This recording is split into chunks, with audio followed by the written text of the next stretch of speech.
Hi, everyone. I want to welcome you back to the channel. Today, I'm going to be reading chapter 3 of my book, The Thorn in My Flesh. This is the first book that I wrote. And a while back, I started reading the book, and God led me in a different direction. But I feel like now is a good time to begin reading where I left off. I've had people asking about it, and so I want to continue reading the book for you guys. Um, Chapter 3 is where I'm at today. It's titled No Distractions, the Honeymoon Season. After Grace found me, I entered a season unlike any I had ever experienced.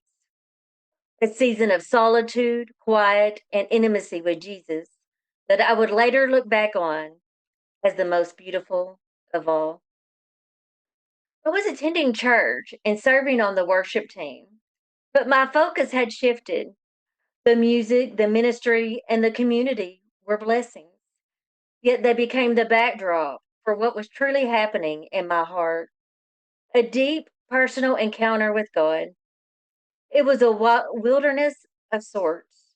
No pressures, no distractions, no expectations from others. Just me, my Bible, and the Holy Spirit.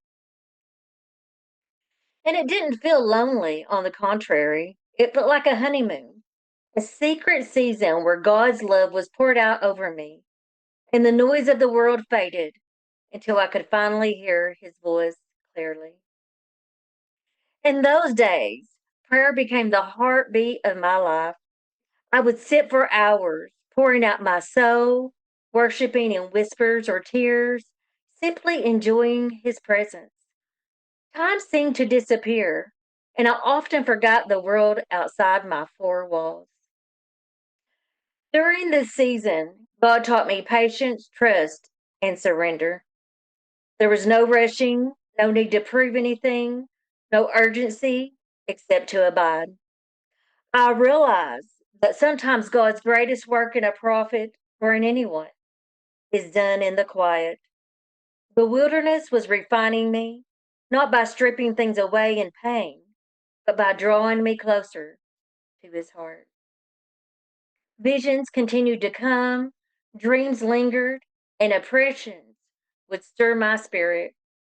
Yet instead of rushing to interpret or act on them, I learned to simply sit with God, listening, resting, and letting his perspective shape mine. I began to understand that growth is not measured by activity or achievement, but by intimacy with him. Even ordinary moments became sacred. Cooking, cleaning, journaling, or walking outside. Each became a place to meet God and hear his gentle whisper. The rhythm of daily life became a rhythm of worship, and I discovered a freedom I had never known. The freedom to simply be with him without distraction or expectation. It was during this season that I came to understand the depth of grace, the weight of legalism and striving that had pressed on me for years fell away. I realized that God's love is not contingent on performance. It is steady, unshakable, and tender. I didn't need to earn his approval. I only needed to receive it. Looking back now, I see that this season was the foundation for everything that would come later. The visions, the prophetic words, the ministry. It was a sacred preparation, a private classroom where the Holy Spirit molded me gently but thoroughly. I had no idea at the time how important this quiet was.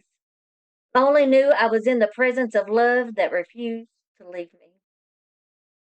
This was the wilderness that felt like heaven, the silence that roared with his voice, the empty space that overflowed with his presence.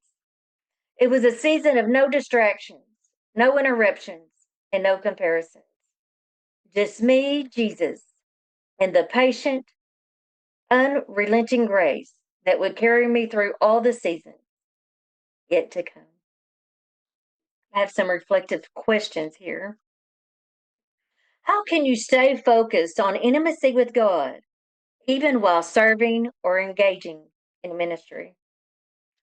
What would your life look like if you embraced a season of no distractions with God?